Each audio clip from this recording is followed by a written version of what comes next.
والسماء ذات البروج واليوم الموعود وشاهد ومشهود قتل أصحاب الأخدود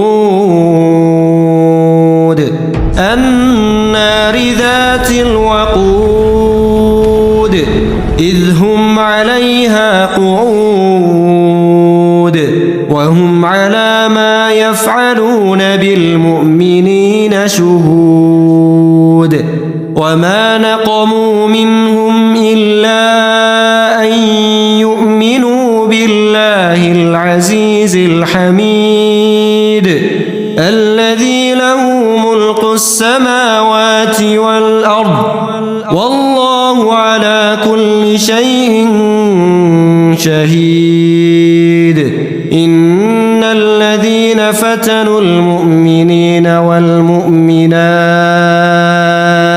والمؤمنات ثم لم يتوبوا فلهم عذاب جهنم ولهم عذاب الحريق إن الذين آمنوا وعملوا الصالحات لهم جنات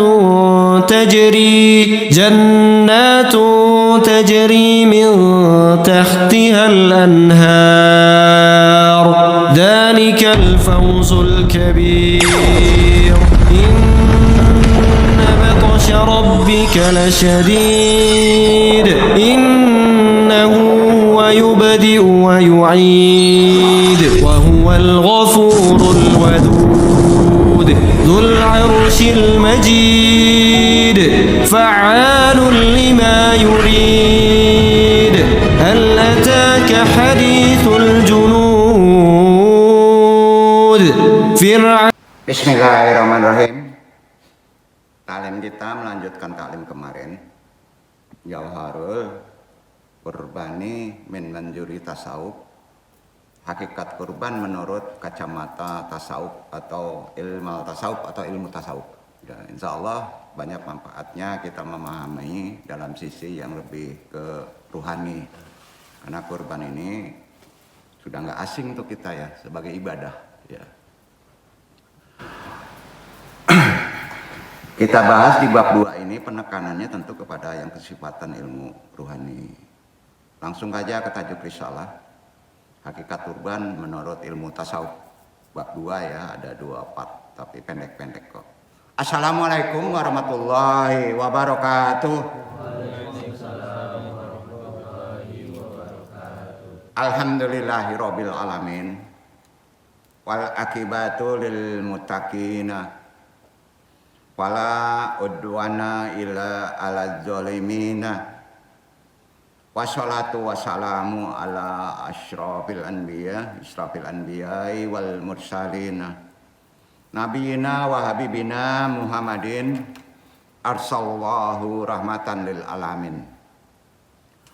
Wala ajwajihit tahirati ummahatil mu'minina. Wa ala alihit tayyibina wa ashabil guril mayamin wa man tabi'ahum bi ihsanin illa yaumidin amma ba'du. Tentunya segala puji hanya milik Allah, Rabb semesta alam. Kesudahan yang baik hanya milik orang-orang yang bertakwa. Dan tidak ada permusuhan melainkan hanya kepada orang-orang yang zalim. Tidak lupa selawat, salam tercurahkan kepada Nabi kita, utusan paling mulia, tentunya Nabi dan kekasih kita Muhammad yang Allah utus menjadi rahmat bagi semesta alam. Kepada istri-istrinya juga yang suci, ibu-ibu kaum mukminin, keluarganya yang baik, sahabat-sahabatnya yang mulia dan diberkahi, dan kepada siapa saja yang mengikuti mereka dengan baik hingga hari pembalasan. Seperti biasa sebelum kita talim, kita sama-sama sahadatain ya, harian saja, selawat, kita kuatkan lagi keislaman kita, istighfar, tentu mohon ampun kepada Allah. Sama-sama kita lafazkan dan terakhir dengan talqin zikir. Asyhadu alla ilaha illallah wa asyhadu anna Muhammadur Rasulullah. Salawat. Allahumma sholli ala sayyidina Muhammadin nabi ummi wa ala alihi wa sahbihi wa salim. Istighfar. Astaghfirullahaladzim. Astaghfirullahaladzim. Astaghfirullahaladzim. Doa marifat. Ilahi anta maksudi waridloka matlubi atini mahabataka wa marifataka. Taharo, bersihkan akliyah kita, pikiran kita. La ilaha illallah. La ilaha illallah. La ilaha illallah. Nabi isbat.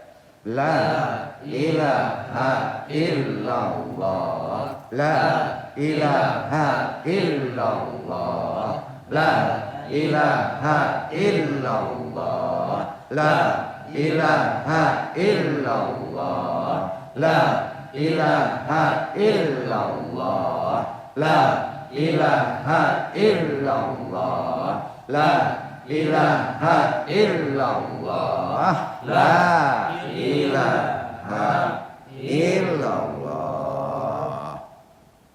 La ilaha illallah Muhammadur Rasulullah ilaha diniyah sholihi wa ilaha droti Syekh Abdul Qadir Jalani bisyafaat Nabi Muhammad bismillah. Faridullahi ya Allah, ya Allah, ya Allah. Innaka ala kulli syai'in qadir. Takbir jatina.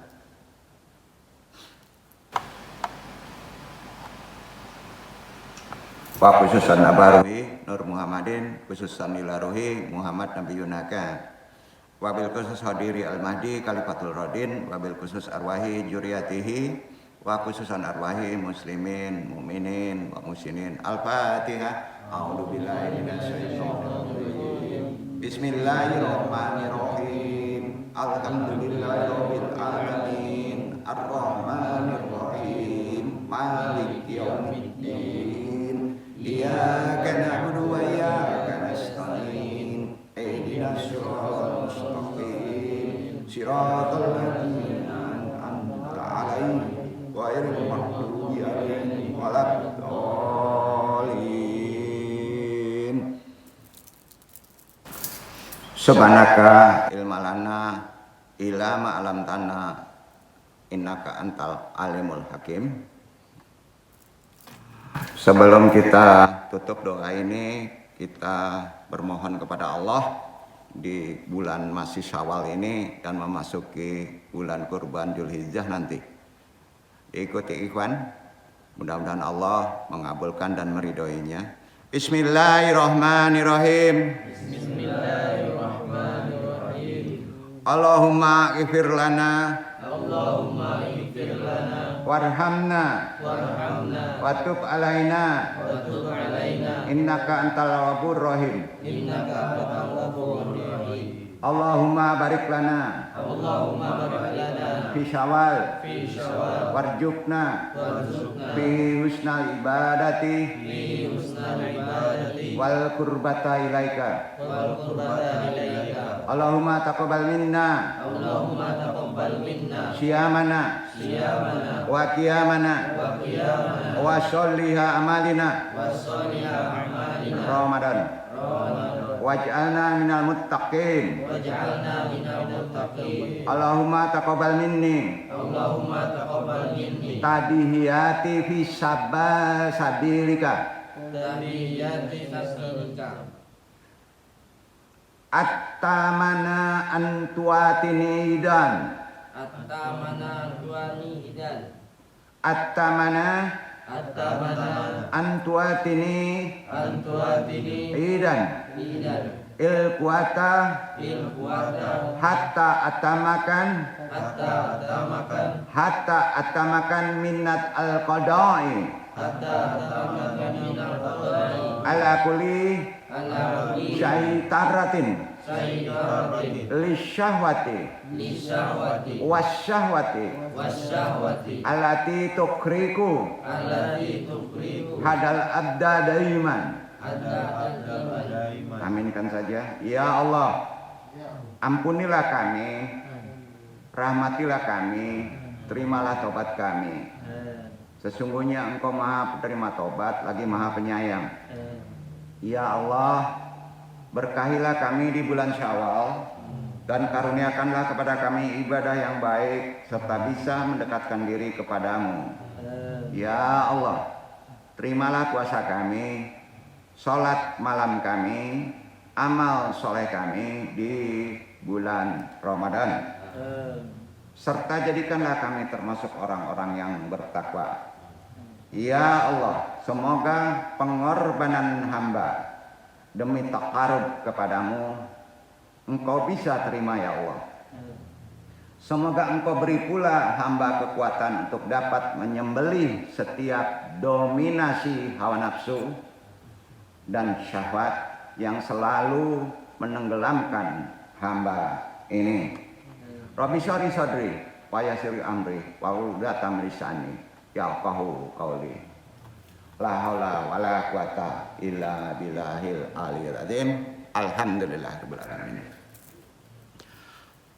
Puji syukur tentunya kita tujukan hanya kepada kehadirat Allah Subhanahu wa taala. Dengan qudrat iradatnya juga rahmatnya kita masih bisa diberi waktu untuk datang ke tempat ini berthalibul ilmi. Hadirin jamaah ikhwan jamaah rahimakumullah, baik yang mengaji secara talaki langsung maupun tidak langsung, semuanya rahimakumullah. Tidak lupa guru kita dan kita muliakan Sohibul Qadilah rahimakumullah. Hadihil marata sanuksi sunwan wana ain kultum ilgabiul fakiri, judul kultum al fakir yang bodoh ini dong coba bahas kembali di bab kedua, hakikat kurban menurut ilmu tasawuf ya.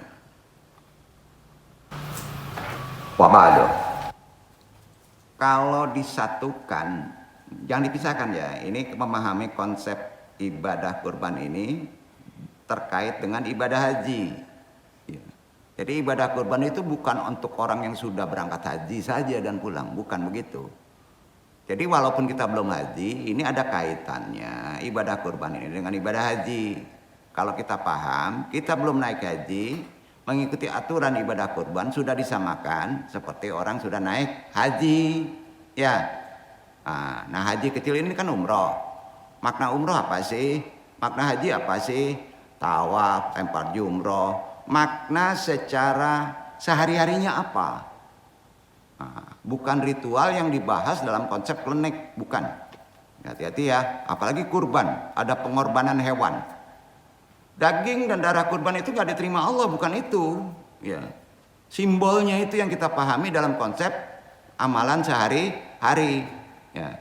Ada waktu khusus Dzulhijjah dari Syawal ini yang berbahaya untuk diamalkan kalau antum tidak paham ilmunya. Karena waktu itu ada risiko kalau kita tidak memahami ilmunya. Ya, dan itu terkait dengan kehidupan kita. Ya, jadi tidak bisa dipisahkan ibadah haji dan ibadah kurban. Tidak bisa dipisahkan karena terkait dengan sejarah. Kaitannya dengan sejarah apa? Ibadah kurban, ibadah haji itu terkait berdirinya rumah Allah pertama kali di atas dunia. Pertama kali berdirinya rumah di atas dunia itu rumah Allah yang disebut Ka'bah, ya kan? Itu terkait dengan ibadah kurban, ya, yang disebut Baitullah. Nah ini pahami dulu sejarahnya ya. Karena itu bersihkan rumah antum dengan salah satunya simbolnya kurban, ya bersihkan juga rumah badan, rumah hunian dengan kurban, ya itu maksudnya gitu. Jadi pemahaman kita dalam ibadah kurban itu ada kaitannya dengan kehidupan kesejahteraan kita. Ya. Nah, pelajaran dari kisah Nabi Ibrahim kita bahas dan terkait juga anaknya Nabi Ismail alaihissalam. Semisal haji, itu kan diambil dari peristiwa turunnya Nabi Adam ke bumi. Diambil juga tuh. Sewaktu di surga, Nabi Adam alaihissalam merasa dekat dengan Allah, merasa dekat karena di surga. Dekat kali dengan Allah Nabi Adam tuh. Yang kemudian merasa sedih, yang tak berkesudahan karena saatnya harus ke bumi dan dia menganggap akan berjarak dengan Allah. Lah Allah itu nggak berjarak sebetulnya, karena Allah itu meliputi kan. Jadi ya wajar aja karena dia manusia, dia walaupun nabi ini juga manusia kan, pola berpikirnya begitu. Ada kaitan lahir, ya. Jauh nih sama Tuhan, karena dia pernah nyaman di surga gitu, dekat dengan Allah, ya. Jadi merasa berjarak dengan Tuhan, itu yang disedihkan. Nah, sampai dia merenung terus. Begitu Nabi Adam. Ketika pertama kali tiba di bumi, apa yang diminta Nabi Adam? Rumah Allah, supaya ada Allah itu di rumah. Nah, itu disebut. Tak lain ia meminta dibangunkan oleh Allah Subhanahu wa taala sebuah rumah penyembahan supaya Allah ada di rumah itu. Jadi hati-hati, Ka'bah itu ada Allah yang sangat dekat. Ya, dalam ibadah haji maupun umroh, Allah di situ. Kita menyamperi ke sana. Makanya di situ segala aib sering terbuka loh. Makanya sebelum tobat dulu. Nah, disinilah perlunya yang disebut kejujuran terhadap sesama, kejujuran terhadap Allah itu prioritas sebelum kita umroh dan haji. Banyak kok kejadian-kejadian yang akhirnya menjadi masalah. Nah, ini kan gak dijabarkan, gak dijelaskan secara apa. Misalnya Biro Perjalanan Haji gak ada dijelaskan seperti itu. Ya. Jadi taharannya tinggi juga gitu. Ada adab, ada aturan. Ya. Ya. Diilmui. Ya. Salah satunya dengan ya konsep sejarah dari Nabi Adam tadi. Ya. Apa yang diminta Nabi Adam itu meminta dibangunkan rumah penyembahan. Itu yang disebut Baitullah atau rumah Allah, rumah ibadah untuk persembahan pertama yang ada di bumi. Lalu setelah dijadikan rumah, Nabi Adam apa yang dilakukan? Tawaf. Dia yang tahu tawaf. Dari mana dia tahu tawaf? Karena dia, Nabi Adam alaihissalam itu melihat para malaikat tawaf waktu di Baitul Ma'mur. Ya kan? Kan dia dari sana. Jadi ngelihat, mengelilingi tawaf. Itu sejarahnya. Jadi Baitul Ma'mur itu miniatur Aras loh. Sama ya, miniatur Aras itu Baitul Ma'mur. Sama Pak, kotak juga. Kotak. Prinsip hanya Allah yang kuat.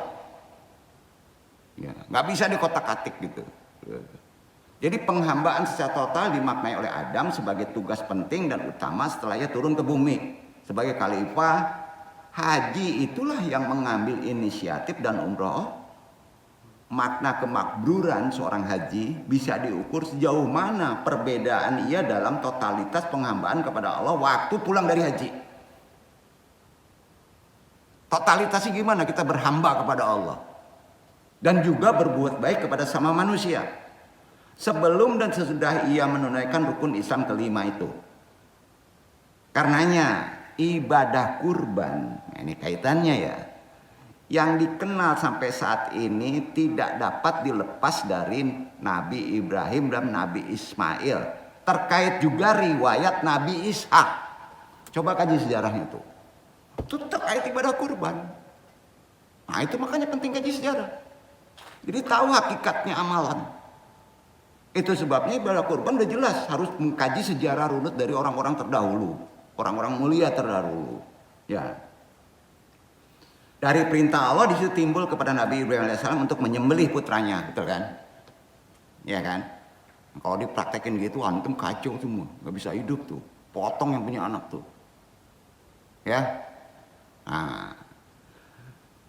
Riwayat keduanya ini kan dapat ditemukan ya. Ini bukan kata Andung ya. Kita baca dulu ya. Dari riwayat dari sejarah itu. Ada di Quran Syafaat ayat 102. Kita awali dengan 102. Iqra Iqban. Ya, itu dia.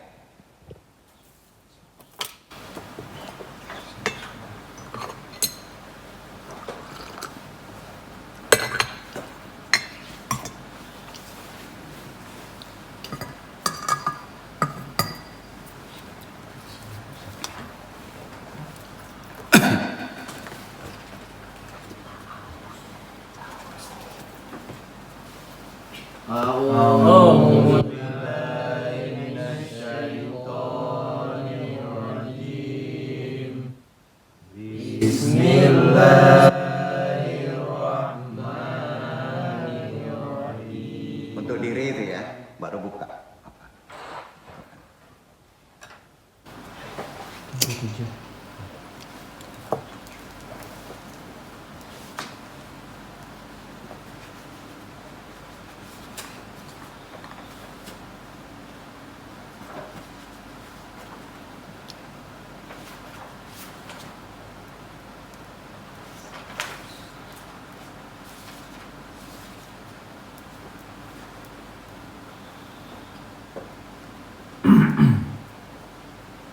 Falamma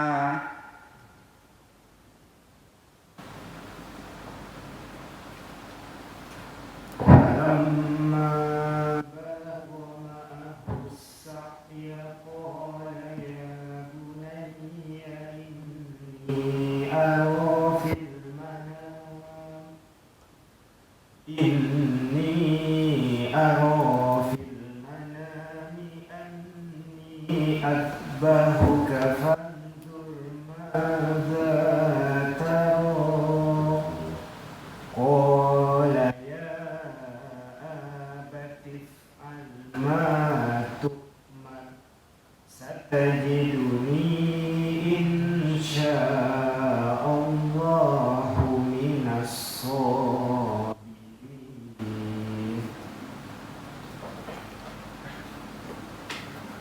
Maka tatkala anak itu sampai pada umur sanggup berusaha bersama-sama Ibrahim, Ibrahim berkata, "Hai anakku, sesungguhnya aku melihat dalam mimpi bahwa aku menyembelihmu. Maka pikirkanlah apa pendapatmu." Ia menjawab, "Hai bapakku, kerjakanlah apa yang diperintahkan kepadamu. Insya Allah kamu akan mendapatiku termasuk orang-orang yang sabar." Kalau kejadian itu diterapkan pada kita, sekarang gimana?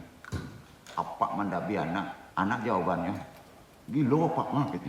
Kan gitu nah. Ya. Kaitannya dengan rohani. Berbakti kepada orang tua, ikuti juga perintahnya, itu penting. Makna secara sisi zahirnya dulu. Ya, penting. Dong nasihatin ya. Ini terkait amalan keseharian kita. Tidak bisa kalau orang tua ada segan dengan anak, bukan orang tua yang salah, tapi anaknya yang salah. Itu hadis. Ya, hati-hati. Ya. Kenapa begitu? Andung jelaskan dulu nih. Riwayat cerita tadi itu menceritakan ungkapan Nabi Ibrahim alaihissalam kepada Nabi Ismail alaihissalam anaknya. Atas mimpinya selama 3 malam terakhir. Jadi mimpinya sama. 3 hari begitu mimpinya, 3 hari begitu. Nabi Ibrahim juga katrat, khawatir juga, nggak mungkin nih suruh motong anak. Katrat itu masuknya setan, digoda itu. Ya. Tatkala anak itu sampai pada umur sanggup berusaha bersama Ibrahim, begitu sayangnya kan. Nabi Ibrahim berkata, "Hai anakku, sungguh aku melihat dalam mimpi bahwa aku menyembelihmu. Pikirkanlah apa pendapatmu." Jadi apa yang terjadi dalam mimpi Ibrahim alaihissalam dipahami pula oleh Nabi Ismail, karena dia juga Nabi. Dia juga Nabi. Kalau yang namanya mimpi, kalau dia ada penerapan Nabi, maka itu perintah Allah. Ya. Hanya di Nabi. Mimpi menjadi perintah Allah. Hanya di Nabi ya. Di orang soleh belum tentu. Harus ditakwilkan, makanya itibar makna. Kalau Nabi jelas, mimpi potong ya potong. Dipahami oleh Nabi Ismail karena beliau juga Nabi. Ya, makanya nggak ada lagi ya orang mimpi itu menjadi kebenaran sekarang. Ya. Jadi pasalnya itu mimpi para nabi dari riwayat Ibnu Abbas ya adalah wahyu ilahi. Ibnu Abbas tuh menyebutnya mimpi para nabi itu wahyu ilahi. Muhammad bin Ka'ab juga mengatakan wahyu ilahi mendatangi para nabi saat mereka baik itu dalam terjaga, sadar maupun dalam tidur. Ya, itu nabi. Ya. Oleh karena itu keduanya memiliki pengertian yang sama. Ayah dan anak. Atas mimpi takwil itu langsung menjadi perintah dilaksanakan. Nah, bapakku, jawaban Nabi Ismail, kerjakanlah apa yang diperintahkan kepadamu, insya Allah kamu akan mendapatkan termasuk orang-orang yang sabar. Itu jawaban Nabi Ismail alaihissalam.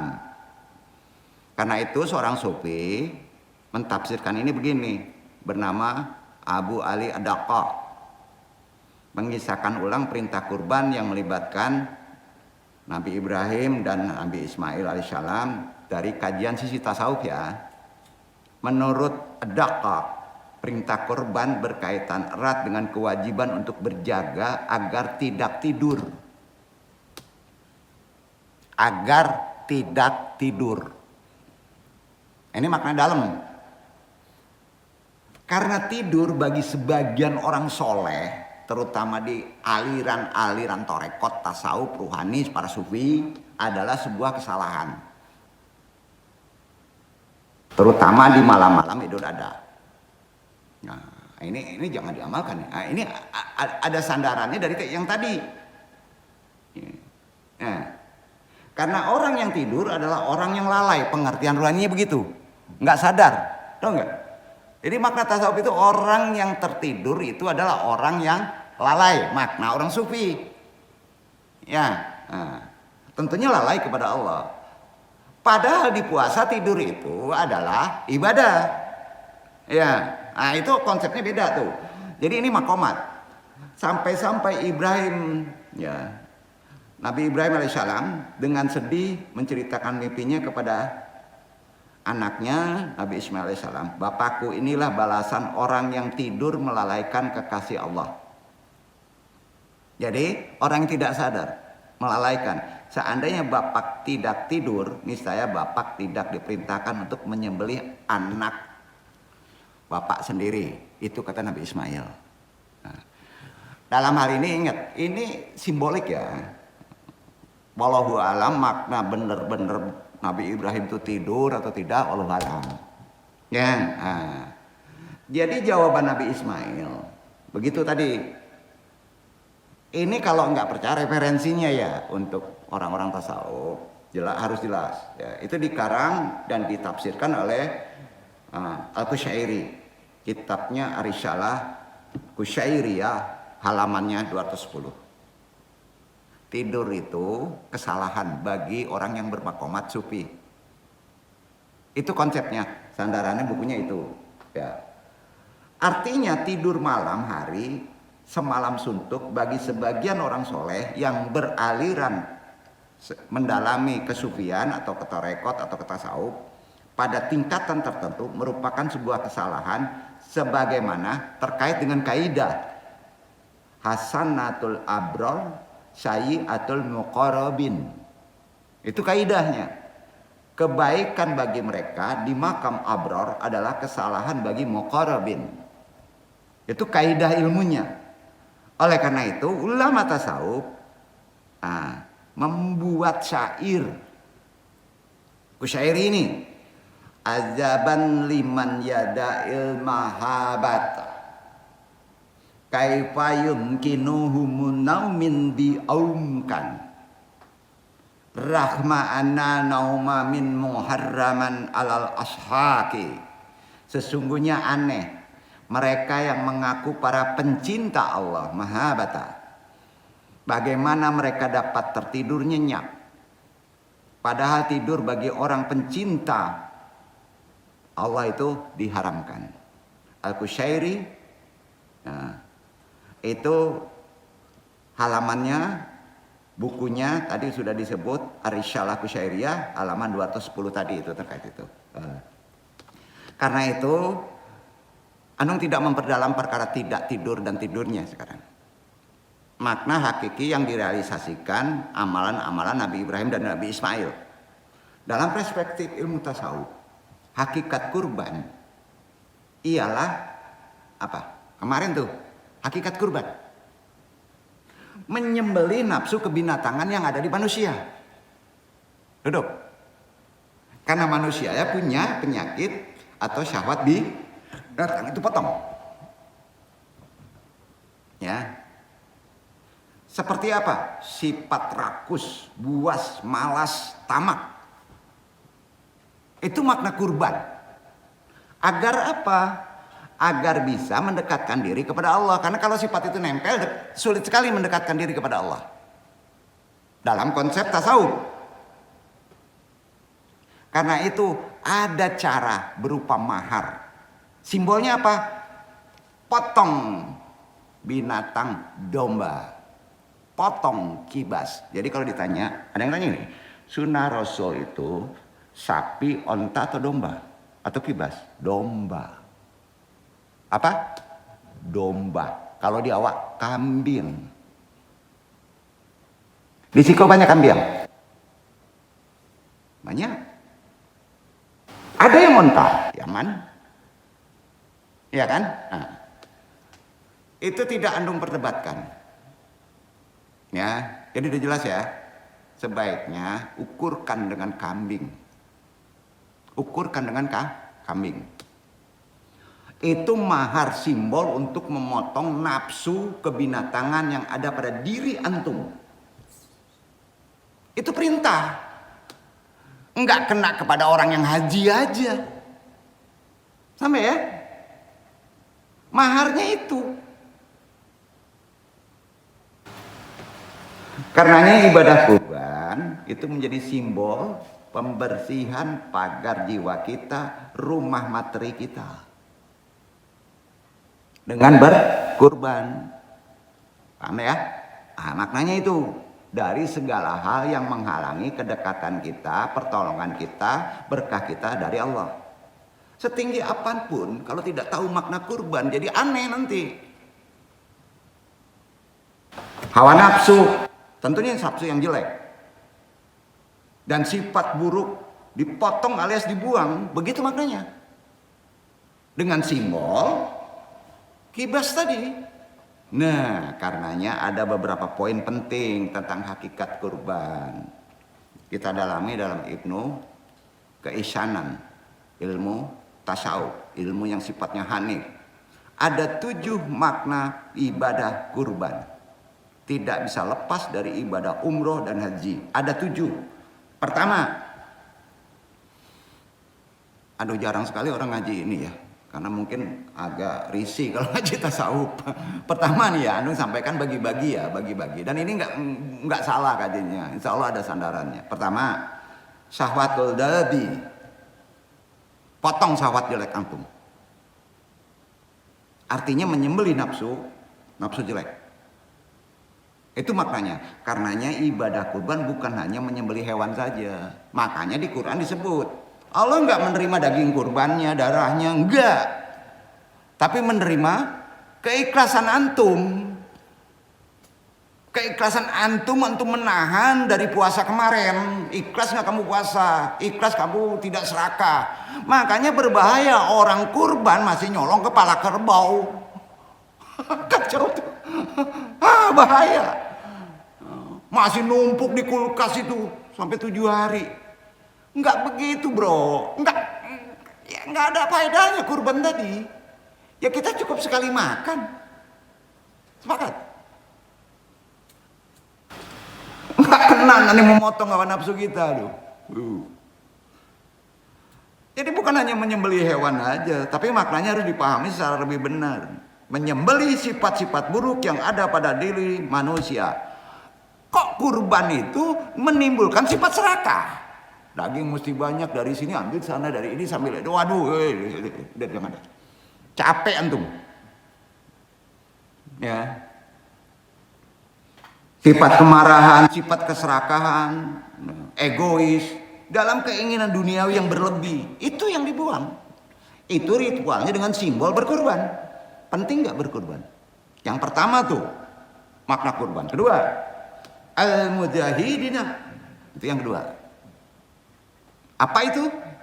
Mujahadah ialah proses penyembelihan nafsu, memerlukan perjuangan, mujahadah, perjuangan artinya, dan latihan terus-menerus guna bisa mengendalikan diri, mendekatkan diri kepada Allah.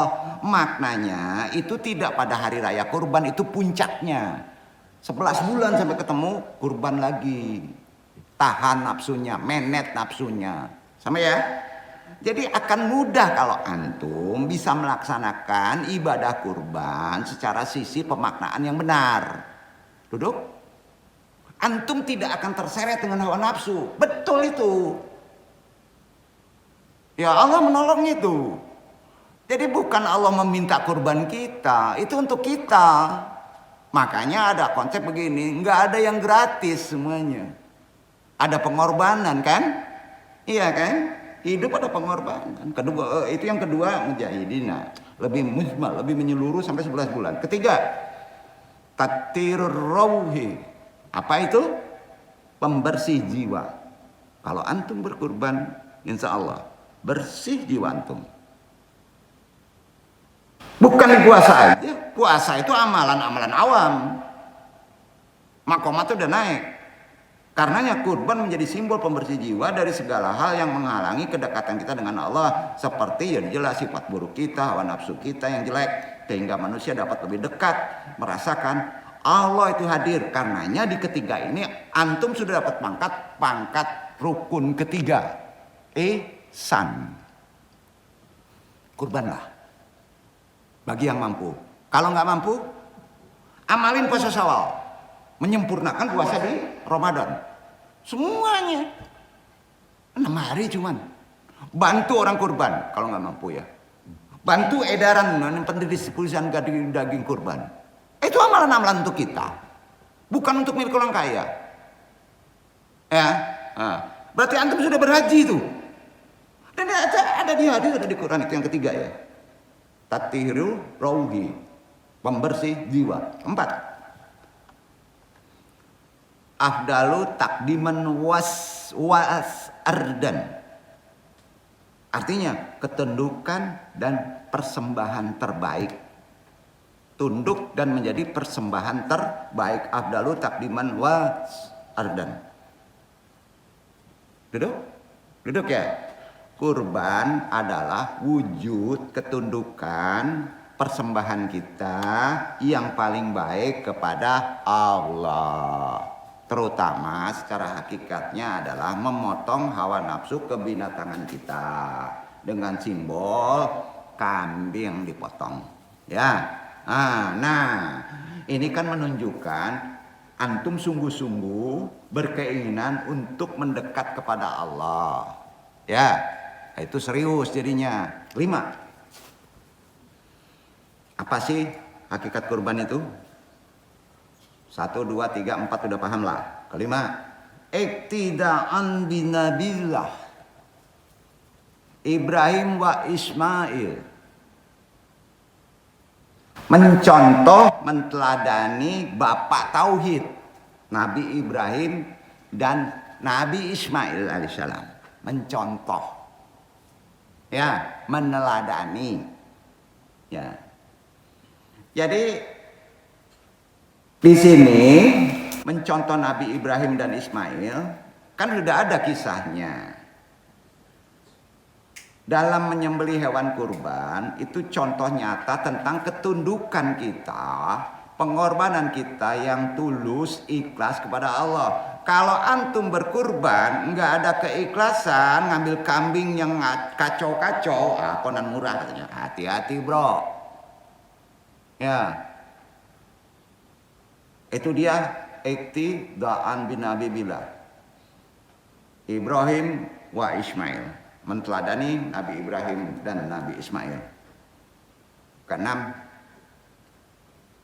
maknanya dari ibadah kurban, ad-dafi lil musyarakati. Artinya motivasi berbagi. Orang yang kurban ikhlas, hidupnya nggak akan sampili, nggak akan kekurangan. Pelit juga lagi. Orang udah kurban pelit juga lagi. Pusing. Merasa kurang aja. Coba kurban.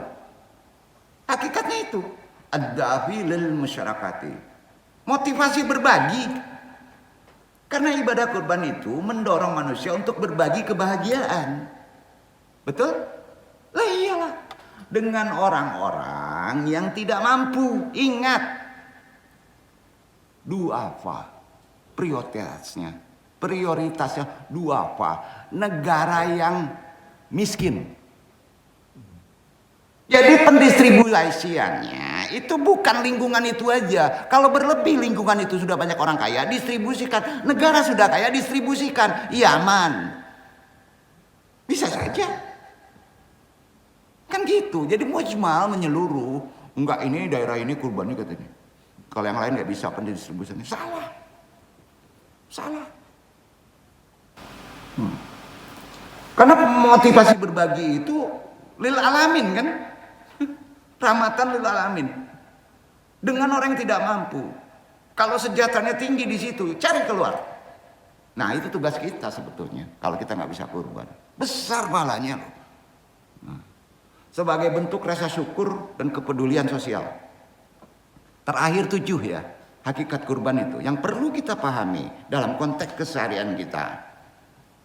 At-taqwa, penguat dari takwa Ramadan. Menyempurnakan takwa kita di Ramadan menjadi sempurna benar kalau kita ada memahami, mengamalkan konsep kurban. Artinya ketakwaan, hakikat utama ibadah kurban sampai titik puncak menyempurnakan ketakwaan kita dari ibadah Ramadan. Sampai dengan simbol yaitu tadi pemotongan kibas, yaitu takut dan tunduk kepada Allah saja dalam segala aspek kehidupan. Kalau antum sempurna takwa, antum tidak akan takut dengan uang. Nggak ada uang. Tidak akan takut dengan kemiskinan. Tidak akan takut dengan segala hal. Takut antum hanya kepada Allah. Oke? Itulah 7 hakikat kurban yang mesti kita pahami secara sisi benar. Dari dalam mengamalkannya, tentunya kita harus dibarengi dengan ilmu tasawuf, yaitu ilmu dalam maqamat ketiga dalam rukun Islam, ihsan. Sampai? Nah. Jadi jelas mengamalkan tadi kan udah jelas itu. Ya. Seorang sufi adalah sebutan bagi mereka yang mendalami ilmu tasawuf. Orangnya sufi. Ya. Sebagai sebuah pandangannya tersendiri terhadap prinsip keagamaan. Karena ilmu tasawuf itu sebenarnya lentur, tidak kaku. Humanis lagi. Tenang. Maka kalau ada orang yang bertorekot itu kaku, bingung kan dong? Dia harus lentur. Memang begitu. Humanis ya. Tenang. Bahkan kadang-kala sufi-sufi lama itu lekat sekali dengan humor dalam berdakwah. Perhatikan tuh. Tidak kaku. Tidak mengandalkan mazhab aja. Ya, tidak ya. Harus diilmui. Jadi orang-orang sufi itu terkait dengan ibadah kurban dipandang dan ditampilkan dengan cara yang unik dalam menyampaikan dakwah-dakwahnya. Ya. Kadang-kala sedikit menanggalkan hal-hal yang berbau formalitas. Ya. Namun dengan syarat harus sesuai dengan koridor syariat Islam. Nah itu beratnya. Nggak boleh melenceng dari syariat Islam, terutama fikih. Termasuk ketika orang-orang sufi memandang ibadah kurban dan haji.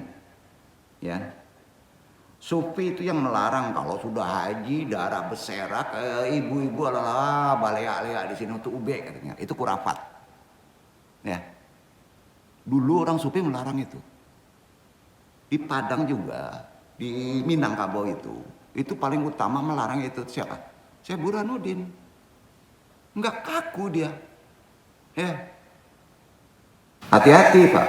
Jadi kita harus pahami dengan konsep ya, kurban itu bukan sesembahan atau sesajen. Bukan. Dosa itu kalau menyembah. Makanya harus dipahami. Ya. Jadi ketika orang sufi memandang ibadah kurban dan haji, sisi lain kaum sufi dalam memaknai ibadah haji dan kurban itu beribadah haji adalah tentang keluar dari gelap menuju cahaya. Dalam konsep pemahaman orang yang sufi, yang lebih ke arah tasawuf. Bahasanya apa sih? Minad dulumati ilan nur. Min qata'in adama wa hawain illa idrakihima min wahadil alamin mutla ala li alladhi yajlimu wa yazibu riwayata ruhiyata illa majadin nuri fauka nuri. Keluar dari gelap menuju cahaya. Ibadah kurban, ibadah haji itu kesatuan. Adalah keluar dari gelap menuju cahaya. Dari kilap Adam dan Hawa menuju insafnya. Itu maknanya. Ya. Dari silaunya gemerlap dunia yang menggelapi ke dalam menggelapkan pandangan ruhani menuju kemuliaan cahaya di atas cahaya. Nah, itu dia. Makna ibadah kurban dalam kesimpulannya adalah minad dulumati ilan nur. Ya. Sampai paham? Itu makna ruhani. Anung tidak menekankan di situ pada keseharian dulu.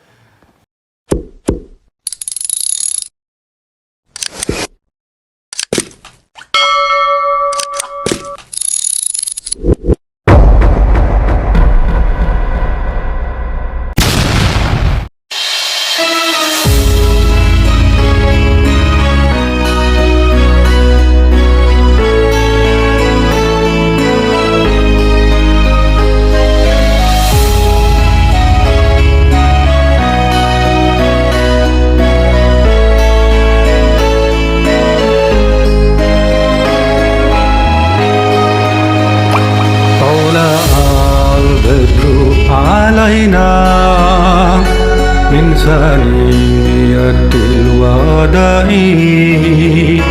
وجب الشكر علينا بعد حال الله داعي أيها المبعوث فينا جئت بالأمر المطاع أنت غوثنا جميعا يا مجمل الطباع انصافي أنجا حبيبي يوم حسر واجتماعي ربنا صل